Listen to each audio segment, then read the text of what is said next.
വിജയുടെ കരൂർ സന്ദർശനത്തിൽ തമിഴക വെട്രി കഴകത്തിൽ കടുത്ത ആശയക്കുഴപ്പം എന്ന് ഞങ്ങളുടെ ചെന്നൈ ബ്യൂറോ റിപ്പോർട്ട് ചെയ്യുന്നു. കുടുംബാംഗങ്ങളെ പനയൂരിലെ പാർട്ടി ഓഫീസിൽ എത്തിച്ചാൽ മതിയെന്നും കരൂരിലെ എല്ലാ വീടുകളിലും പോകുന്നത് ക്രമസമാധാന പ്രശ്നമുണ്ടാക്കുമെന്നുമാണ് ഒരു വിഭാഗം അഭിപ്രായപ്പെടുന്നത്. കരൂരിലെത്തിയില്ലെങ്കിൽ തിരിച്ചടിയാകും എന്ന് മറുവിഭാഗം വിലയിരുത്തുകയും ചെയ്യുന്നു. ഇതിന് നടുവിൽ വിജയിയും. മുഹമ്മദ് റഹീസ് ചെന്നൈയിൽ നിന്ന് വിവരങ്ങളുമായി ചേർന്നു. റഹീസ്, വിശദാംശങ്ങൾ. കാര്യം കരൂരിൽ പെട്ടെന്ന് തന്നെ അദ്ദേഹം വണ്ടി കയറി പോയി എന്നുള്ള പരാതി നിലനിൽക്കെ അദ്ദേഹത്തിന് കരൂരിൽ നിന്ന് മാറി നിൽക്കാൻ കഴിയില്ല, എന്നാൽ ധർമ്മസങ്കടത്തിലാകുന്ന കാര്യമാണ് രണ്ടു വിഭാഗം പ്രവർത്തകരും പറയുന്നത്.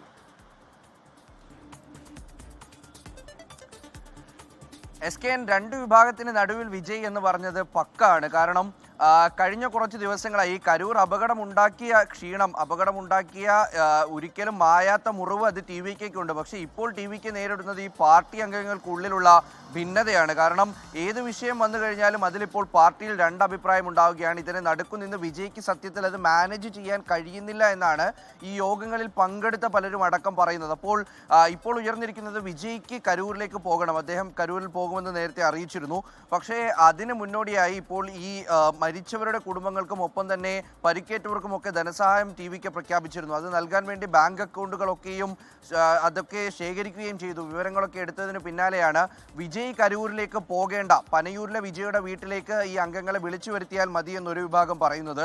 വിജയ് കരൂരിലേക്ക് പോയി ഇവരാരെങ്കിലും ഏതെങ്കിലും തരത്തിലുള്ള വൈകാര്യ പ്രകടനങ്ങൾ നടത്തുകയോ വിജയോട് ഏതെങ്കിലും തരത്തിൽ അനിഷ്ടം പ്രകടിപ്പിക്കുകയോ ഒക്കെ ചെയ്താൽ അത് വലിയ പ്രശ്നമാകും. മാത്രമല്ല ക്രമസമാധാന പ്രശ്നം ഉണ്ടാകും എന്നൊരു വിഭാഗം പറയുന്നുണ്ട്. പക്ഷേ മറുവിഭാഗം പറയുന്നത് ഇത്തരത്തിൽ പനയൂരിലേക്ക് വിളിച്ചു വരുത്തിയാൽ അത് വീണ്ടും വലിയ വിമർശനങ്ങൾക്കിടയാകും. വിജയ് അത്തരത്തിൽ ഒരു ബസ്സിൽ ഇങ്ങനെ ആളുകളെ വിളിച്ച് പനയൂരിലേക്ക് കൊണ്ടുവന്നാൽ പിന്നെ ഒരു രാഷ്ട്രീയ നേതാവെന്ന രീതിയിൽ അദ്ദേഹം എന്താണ് ചെയ്യുന്നത് എന്ന ചോദ്യം ഉയരുമെന്ന് പറയുന്നുണ്ട്.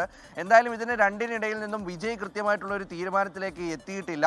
പാർട്ടി പ്രവർത്തകരെയൊക്കെയും അനുനയിപ്പിക്കാൻ അദ്ദേഹം ശ്രമിക്കുകയും ചെയ്യുന്നു. ഇന്നും TVKയുടെ യോഗം ഓൺലൈനായി ചേരുമെന്നുള്ള വിവരം അറിയിച്ചിട്ടുണ്ട്.